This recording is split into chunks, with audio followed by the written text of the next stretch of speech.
Hello बच्चों, कैसे हैं आप सभी। उम्मीद करते हैं कि आप लोग बहुत ही अच्छे होंगे। तो आज जो हमारा लेक्चर नंबर है वो है लेक्चर नंबर 14 पे पहुंच चुके हैं और आज हम लोग इलेक्ट्रिक फील्ड और चार्ज के बारे में ही कुछ स्टडी करेंगे। ठीक है बाबू।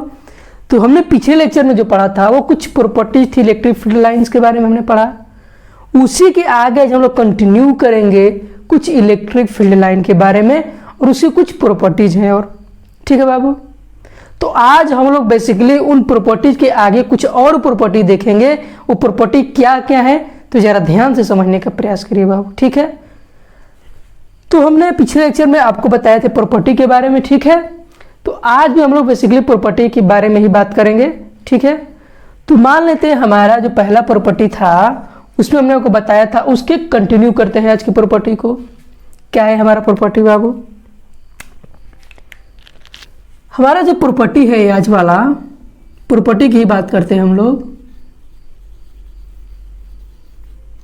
अगर पहले प्रॉपर्टी की बात किए थे हम लोग तो उसमें था कि जब दो चार्जेस के अपोजिट नेचर के तो एक चार्ज से दूर जा रहा था और नेगेटिव चार्ज जो था उसके टुवर्ड्स जा रहा था। आज जो हम लोग प्रॉपर्टी पढ़ेंगे एक और प्रॉपर्टी उसी प्रॉपर्टी के आगे, और प्रॉपर्टी बहुत ही मजेदार है, जरा ध्यान से समझिएगा कि जो इलेक्ट्रिक फील्ड है,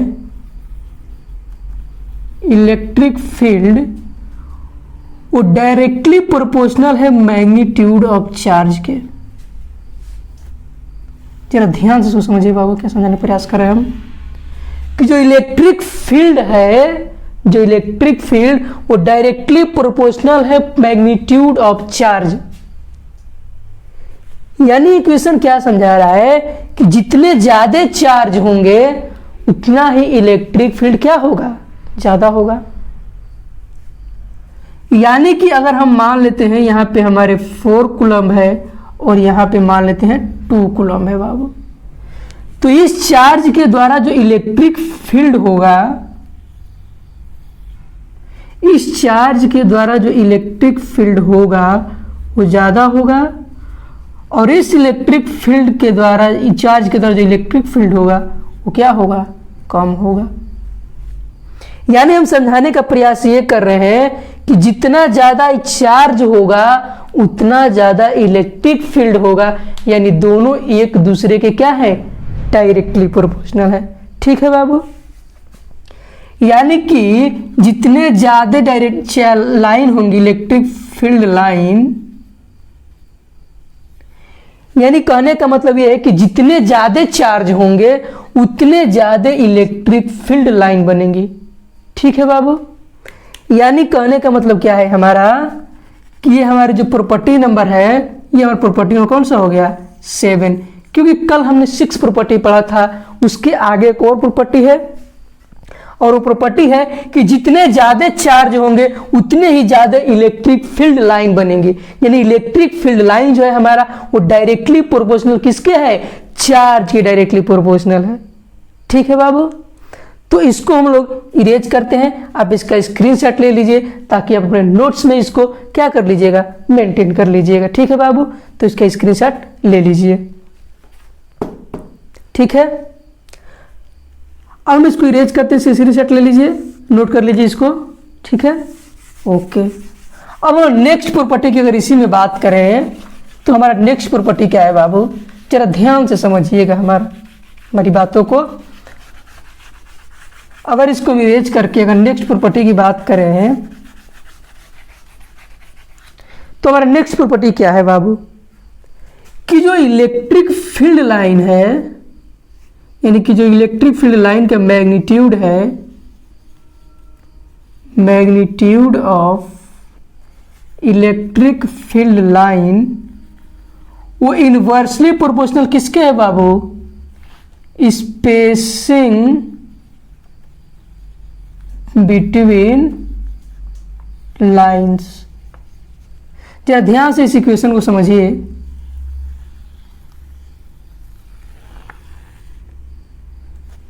ये इक्वेशन हमें क्या बता रहा है कि जो हमारा इलेक्ट्रिक फील्ड लाइन का जो मैग्नीट्यूड है, जो इलेक्ट्रिक फील्ड लाइन का मैग्नीट्यूड है वो इनवर्सली प्रोपोर्शनल है स्पेसिंग बिटवीन लाइंस।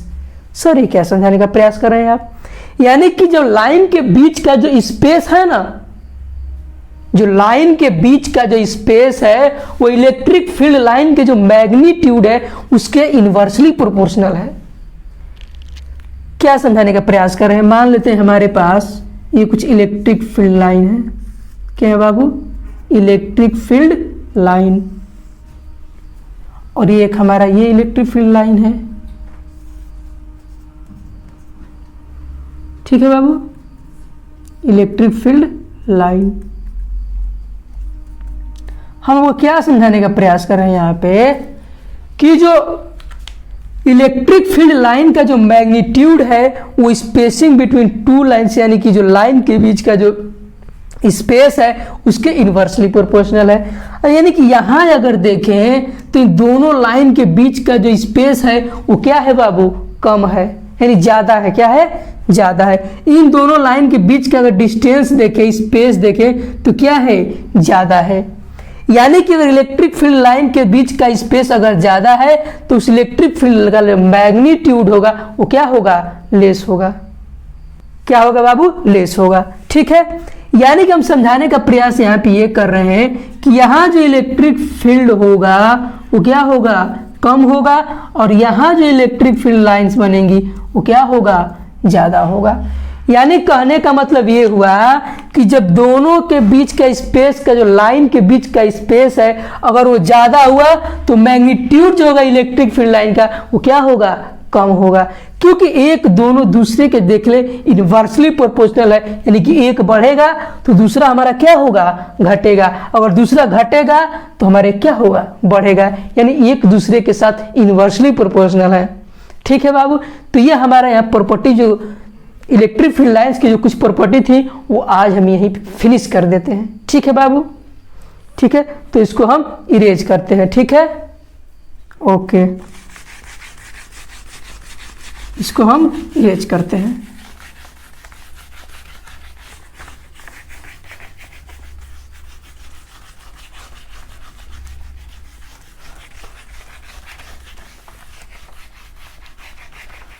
अब हम लोग कुछ आगे इसका अगर देखें तो हम कुछ आप लोग के लिए इसके आगे देखते हैं क्या होता है। ठीक है, ठीक है बाबू,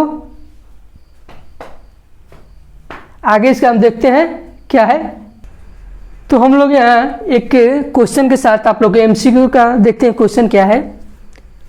हमारा क्वेश्चन दिया है प्रॉपर्टी के आगे हम लोग कुछ क्वेश्चंस करेंगे, 1, 2 या 3 क्वेश्चन हम आपको बताएंगे, वो एमसीक्यू के बेस्ड पे होंगे। ठीक है बाबू, जो एग्जाम्स में पूछे जाने वाले क्वेश्चन है। क्या है बाबू? ये हमारे जो क्वेश्चंस हैं ये टॉप लेवल के क्वेश्चन है बाबू। ऐसे ही क्वेश्चन आपको एग्जाम्स में देखने को मिलेंगे। तो हम लोग क्वेश्चन पढ़ते हैं, एक बार रीड करते हैं। In the adjoint figure the electric field lines for charges Q1 and Q2 are shown, identify the sign of this charge. यानी क्वेश्चन हमारा क्या कह रहा है बाबू? जरा इस क्वेश्चन को ध्यान से पढ़िए और प्रयास करिए करने का क्वेश्चन को। ठीक है बाबू, जरा इस क्वेश्चन को प्रयास करिए एक बार आप लोग। हमारे पास एक चार्ज Q1 दिया है जिसके द्वारा इलेक्ट्रिक फील्ड लाइन इसके तरफ आ रही है। ठीक है बाबू, Q1 चार्ज जो हमारा दिया है इसके द्वारा जो इलेक्ट्रिक फील्ड लाइन का डायरेक्शन है वो Q1 की तरफ आ रहा है, यानी कि क्या है? इसके टुवार्ड्स है, टुवार्ड्स द चार्ज। ठीक है बाबू,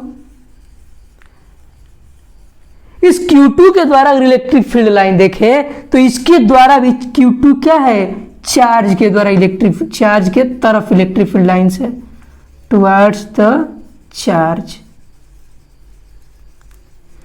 यानी ध्यान से अगर इस दोनों चार्ज के द्वारा जो इलेक्ट्रिक फील्ड बन रही है वो दोनों क्या है? दोनों चार्ज के टुवार्ड्स हैं। और टुवार्ड्स कब होता है बाबू? जब हम लोग Q1 अगर कोई भी चार्ज हो अगर उसके द्वारा इलेक्ट्रिक फील्ड लाइन अगर उसके तरफ बनती है यानी उसके तरफ जाती हुई नजर आती है तो हमारा चार्ज कैसा होता है बाबू? निगेटिव चार्ज होता है। कैसा होता है? Negative charge. और इसके द्वारा भी जो इलेक्ट्रिक फील्ड लाइंस बन रही हैं वो चार्ज के तरफ जाती हुई नजर आ रही हैं, यानी कि टुवार्ड्स दी चार्ज।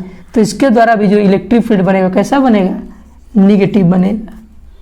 यानी दोनों चार्ज के द्वारा जो साइन हमने फाइंड किया चार्ज का वो कैसा था? निगेटिव था। तो बाबू इस ऑप्शन में चूज करें कौन सा ऑप्शन हमारा करेक्ट है।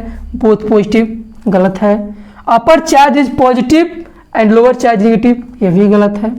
बोथ निगेटिव, दोनों चार्ज क्या है, निगेटिव है, यानी हमारा करेक्ट आंसर क्या होगा, थर्ड। अपर चार्ज निगेटिव लेकिन लोअर चार्ज पॉजिटिव, ये भी गलत है।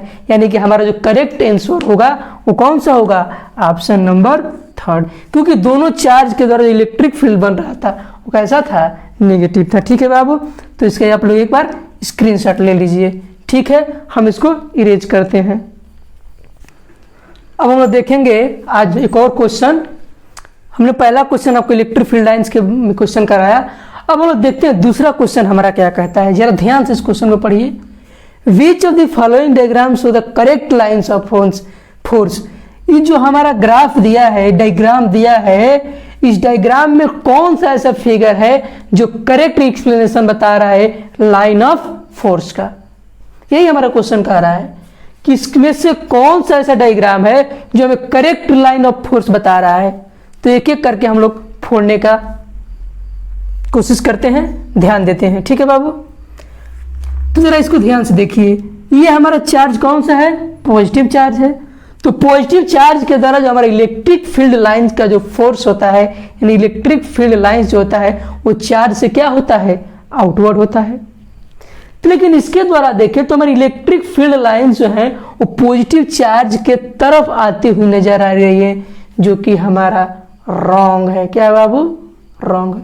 क्यों रॉन्ग है, क्योंकि पॉजिटिव चार्ज के द्वारा इलेक्ट्रिक फील्ड लाइंस अवे जाती हैं, दूर जाती हैं, नजदीक नहीं आती। ठीक है बाबू, दूसरे फिगर को देखते हैं। पॉजिटिव के तरफ आ रहा है ये इलेक्ट्रिक फील्ड लाइंस और निगेटिव से दूर जा रहा है। क्या ऐसा पॉसिबल है कि पॉजिटिव चार्ज के द्वारा इलेक्ट्रिक फील्ड लाइंस उसके तरफ आए और निगेटिव से दूर जाए। ये भी हमारा क्या है, रॉन्ग स्टेटमेंट, यानी कि रॉन्ग है। और सी को देखें तो पॉजिटिव चार्ज के द्वारा हम जानते हैं कि इलेक्ट्रिक फील्ड लाइंस आउटवर्ड होती हैं। तो इस पॉजिटिव चार्ज के द्वारा इलेक्ट्रिक फील्ड लाइंस हमारा क्या है, आउटवर्ड है। तो यह हमारा करेक्ट स्टेटमेंट है। और निगेटिव से दूर, पॉजिटिव से दूर, ये हमारा क्या है, रॉन्ग स्टेटमेंट है। तो हमारा करेक्ट जो फिगर होगा वो करेक्ट लाइन ऑफ फोर्स का एक्सप्लेनेशन कर रहा होगा, वो हमारा होगा डायग्राम सी। क्योंकि इसके द्वारा तो इनवर्ड होगा और ये पॉजिटिव से आउटवर्ड जाएगा नहीं, और ये पॉजिटिव से आउटवर्ड जा रहा है और यहाँ पॉजिटिव के द्वारा टुवार्ड्स आ रहा है, इसलिए हमारा ये स्टेटमेंट गलत है।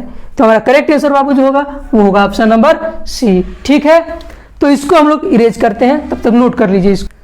अब हम लोग जो नेक्स्ट टॉपिक देखेंगे वो होगा हमारा electric field on the axis of charge ring. एक हमारे पास रिंग होगा, उस रिंग पे क्या होगा, चार्ज होगा। हमने क्या कंसेप्ट यहाँ देखा कि एक रिंग होगा और उस रिंग पे क्या होगा, चार्ज होगा।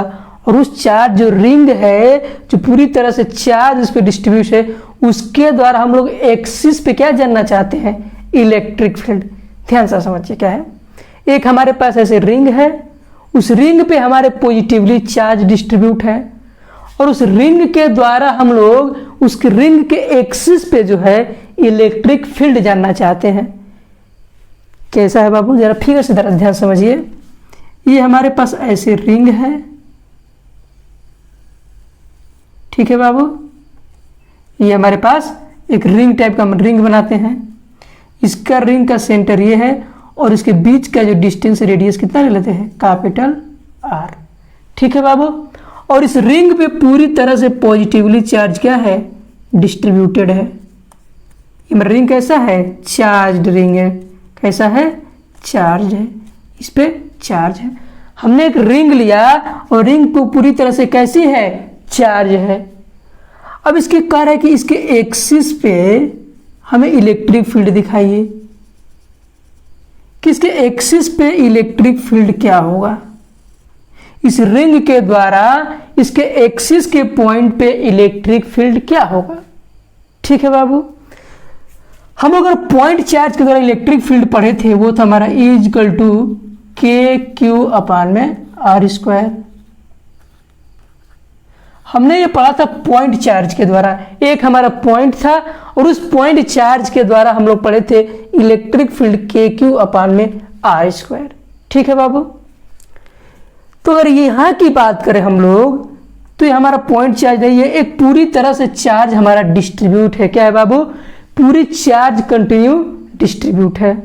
इस चार्ज जो पूरा हमारा कंटिन्यूअस डिस्ट्रीब्यूट है, इसके द्वारा हम इलेक्ट्रिक फील्ड जानना चाहते हैं इस पॉइंट पे। अब हम लोग क्या करते हैं बाबू कि हमारा जो रिंग है इसके हम लोग एक पॉइंट पे एक एलिमेंट कट कर लेते हैं, छोटा सा एलिमेंट, जहां पे चार्ज क्या होगा? DQ charge. ठीक है बाबू। इस DQ चार्ज का हमने एक एलिमेंट कट किया, यहां पे क्या कट किया बाबू? एलिमेंट को कट कर दिया। तो इस DQ चार्ज के द्वारा इस पॉइंट पे इलेक्ट्रिक फील्ड लाइन कैसी होगी बाबू? अवे जाएगी, क्योंकि पॉजिटिव चार्ज है।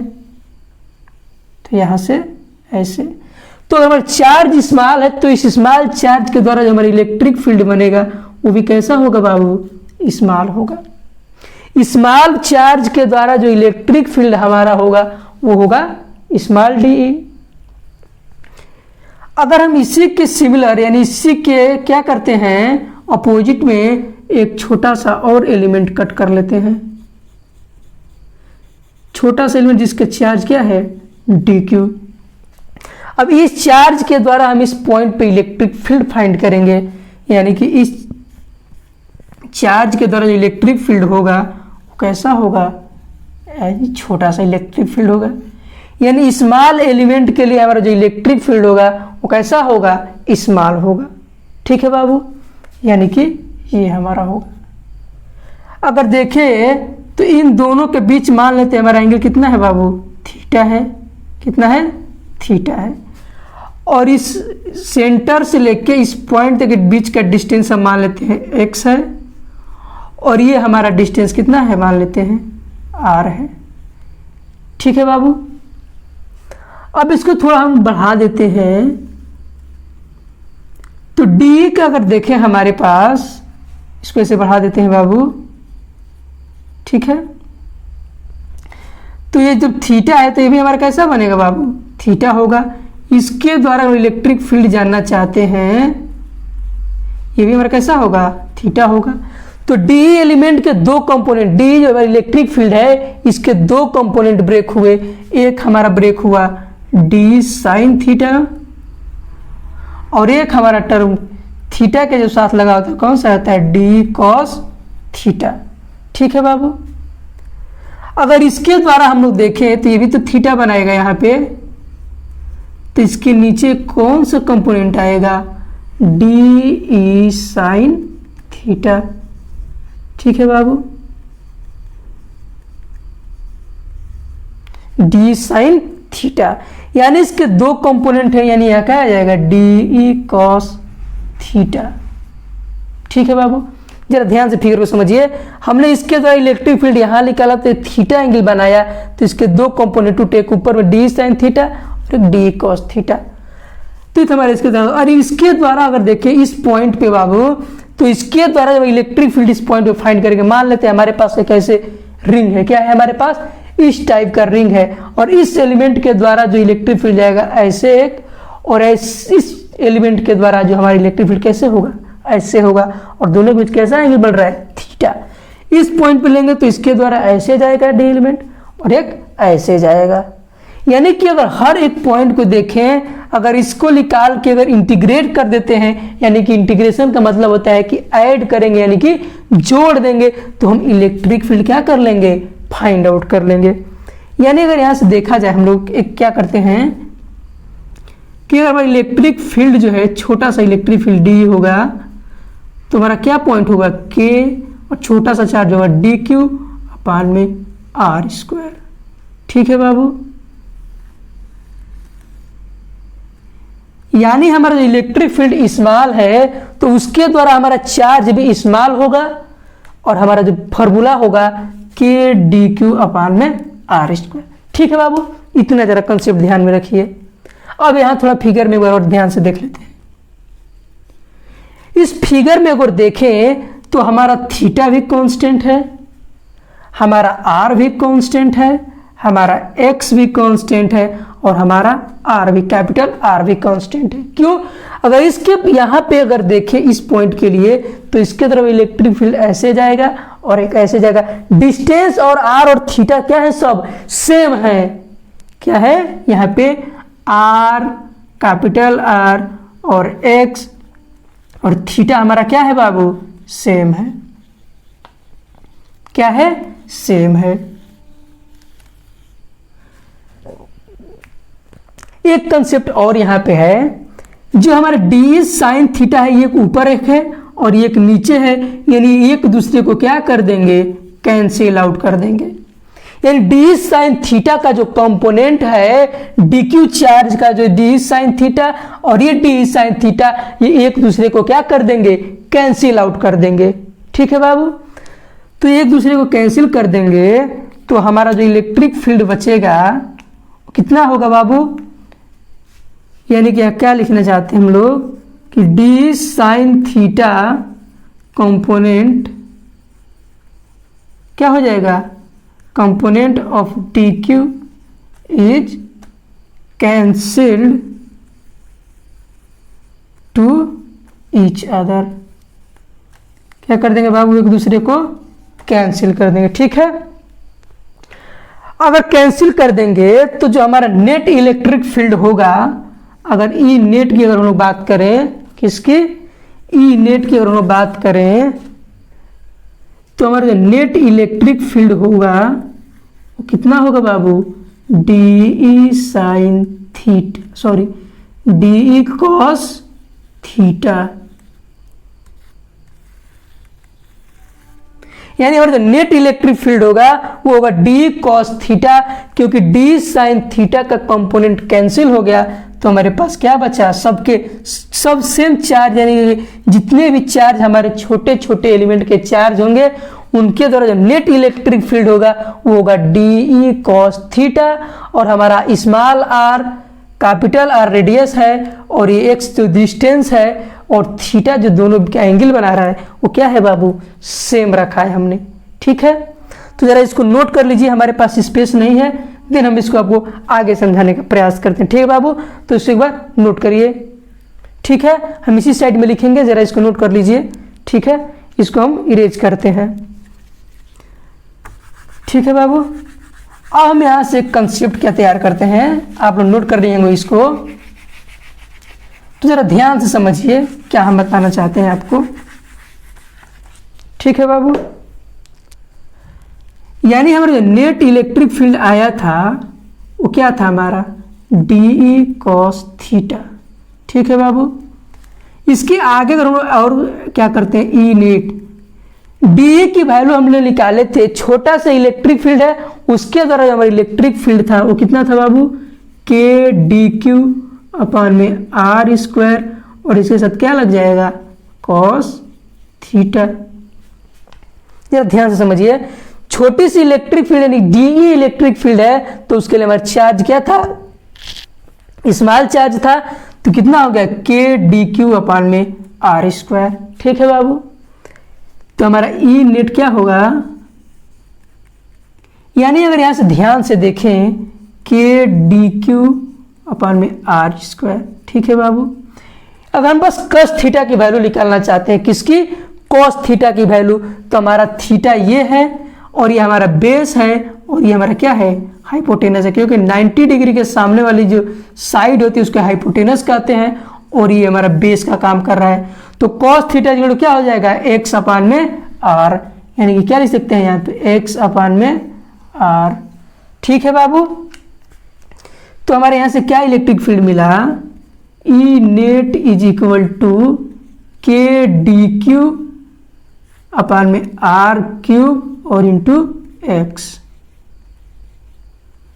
ठीक है बाबू, अब हम लोग क्या करते हैं, जरा इसको यहां से देखें, हमारा जो x है आर क्यूब सब क्या है हमारे पास, कांस्टेंट है। देखें यहां से, ये आर क्यूब स्क्वायर से मल्टीप्लाई कर दिया और ये हमारे पास क्या आ गया, x, और हम इंटीग्रेट करेंगे किसके, डी क्यू एलिमेंट का। क्या करेंगे बाबू, डी क्यू एलिमेंट का क्या कर देंगे, इंटीग्रेट कर देंगे, क्योंकि हम स्मॉल स्मॉल निकाल रहे थे सबका, तो हम लोग क्या कर देंगे, इंटीग्रेट कर देंगे। अब डी क्यू जो इंटीग्रेट है यानी कि छोटे छोटे एलिमेंट को जब हम लोग ऐड करेंगे तो हम लोग एलिमेंट कौन सा पाएंगे, कैपिटल क्यू। क्या पाएंगे बाबू, कैपिटल क्यू। ठीक है, तो यहां से देखिए हम लोग क्या करते हैं, यहां जरा ध्यान से देखें इलेक्ट्रिक फील्ड। तो ई नेट जो हमारा मिला वो कितना मिला, के क्यू एक्स अपान में आर क्यू।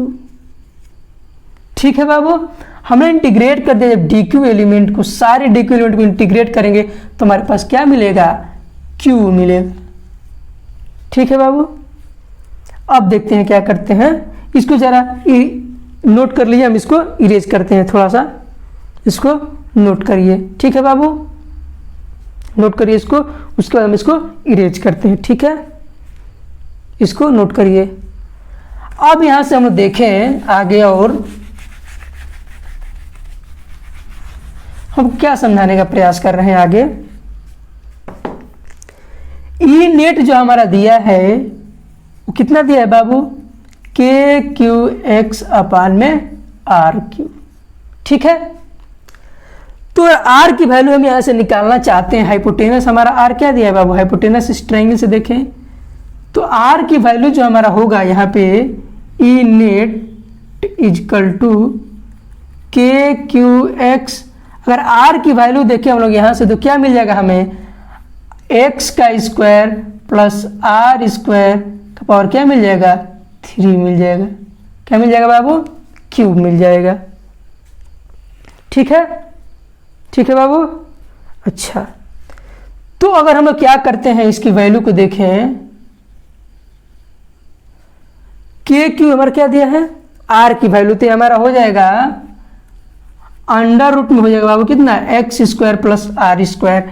अगर इसको हम लोग तोड़ते हैं और E net equal to K Q X upon में X square plus R square, और ये बार कितना हो जाएगा 3/2।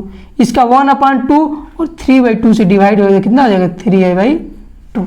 ठीक है बाबू, तो हमारे द्वारा देखें तो जो हमारा नेट इलेक्ट्रिक फील्ड मिला वो हमारा क्या हो गया, ये हमारा इलेक्ट्रिक फील्ड मिल गया।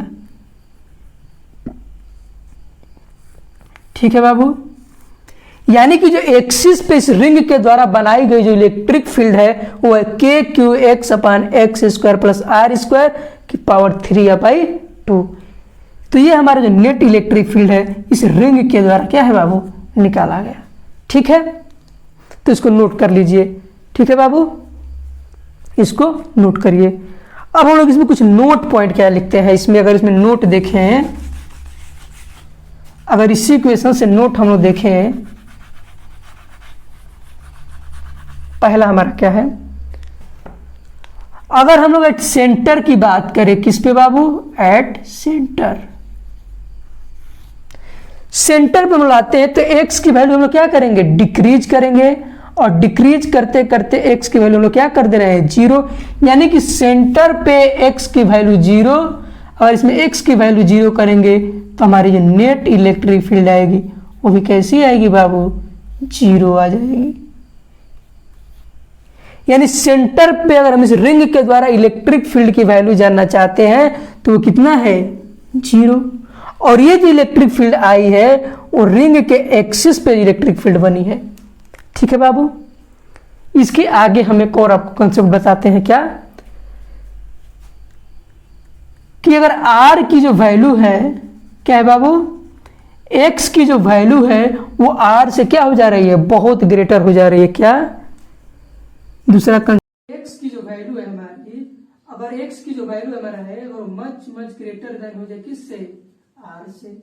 यानी x की वैल्यू अगर हमारे r से बहुत ज्यादा हो जाएगा, बहुत ग्रेटर हो जाएगा, तो हमारे पास जो इक्वेशन मिलेगा वो क्या मिलेगा बाबू, E net is equal to K Q x मिलेगा, और ये पूरा टर्म क्या हो जाएगा, आर स्क्वायर निगलेज कर देंगे, निगलेजिबल हो जाएगा, क्योंकि इसकी वैल्यू जो है एक्स की वो आर से बहुत बड़ी है, एक्स की वैल्यू आर से क्या है, ज्यादा है। तो हमारा टर्म क्या बचेगा, एक्स स्क्वायर और एक्स स्क्वायर और 3/2, तो 2 से 2 कैंसिल हो जाएगा, यानी हमारे पास बचेगा एक्स क्यूब, और एक एक्स से एक्स कैंसिल हो जाएगा, तो नीचे बचेगा ई नेट जो हमारा मिलेगा वो मिलेगा के क्यू अपान में एक्स स्क्वायर। यानी हमने जब सेंटर पे देखा इलेक्ट्रिक फील्ड तो हमारी इलेक्ट्रिक फील्ड क्या थी, जीरो। रिंग के सेंटर पे इलेक्ट्रिक फील्ड जीरो था और उसके एक्सिस के पॉइंट पे जो इलेक्ट्रिक फील्ड था वो था के क्यू एक्स अपान में X square plus R square के होल के पावर 3/2 था। ठीक है बाबू, इतना था। अब मुझे तीन कंसेप्ट क्या देगा कि जब x की वैल्यू अगर बहुत ग्रेटर कर दे r से तो हमारा जो नेट इलेक्ट्रिक फील्ड मिलेगा वो होगा K Q upon X square और इक्वेशन जो है behaves as point charge, behaves as point charge. यानी जो हमारा इलेक्ट्रिक फील्ड है ये इक्वेशन क्या बता रहा है कि जो इलेक्ट्रिक फील्ड है वो पॉइंट चार्ज की तरह बिहेव कर रहा है, क्योंकि पॉइंट चार्ज का इक्वेशन के क्यू अपन में आर स्क्वायर और यहाँ पे भी आया के क्यू अपन एक्स स्क्वायर और एक्स जो हमारा था क्या था, डिस्टेंस था। और ये भी इस इक्वेशन में भी आर जो था हमारा वो डिस्टेंस था। यानी कि जो हमारा नेट इलेक्ट्रिक फील्ड मिलेगा वो होगा के क्यू अपन एक्स स्क्वायर और किसकी तरह बिहेव करेगा, पॉइंट चार्ज की तरह बिहेव करेगा। कब, जब हमारा एक्स की वैल्यू ग्रेटर देन हो जाए आर से, आर के बराबर हो जाएगा। यानी हमारा जो नेट इलेक्ट्रिक फील्ड मिला वो के क्यू अपन में एक्स स्क्वायर और वो किसके तरह बिहेव करेगा, पॉइंट चार्ज के द्वारा। तो ये हमारा जो कंसेप्ट था आज का, electric field on the axis of charge ring. कोई चार्ज रिंग है उसके द्वारा एक्सिस पे जो बनाया गया इलेक्ट्रिक फील्ड है उसके मैग्नीट्यूड की वैल्यू क्या होगी। ठीक है बाबू, तो इसको आप लोग वीडियो को स्क्रीनशॉट लेकर नोट कर लीजिए। ठीक है, ठीक है बाबू, इसको नोट कर लीजिए, स्क्रीनशॉट ले लीजिए इसका। ठीक है, तो आज के लेक्चर में एक फिनिश करते हैं जो कि हमारा आज का लेक्चर नंबर 14 था। हमने 1 से स्टार्ट किया और आज हम पहुंच चुके हैं लेक्चर नंबर 14 पे। तो ये हमारे रेगुलरिटी का एक नतीजा है, कंटेंट आपको प्रोवाइड किया जा रहा है बहुत अच्छे से। तो आप लोग दिल और दिमाग से पढ़ाई कीजिए, तन और मन के साथ। ठीक है बाबू, तो इसी के साथ आज का लेक्चर फिनिश करते हैं। तब तक के लिए जय हिंद, मिलते हैं अगले लेक्चर में।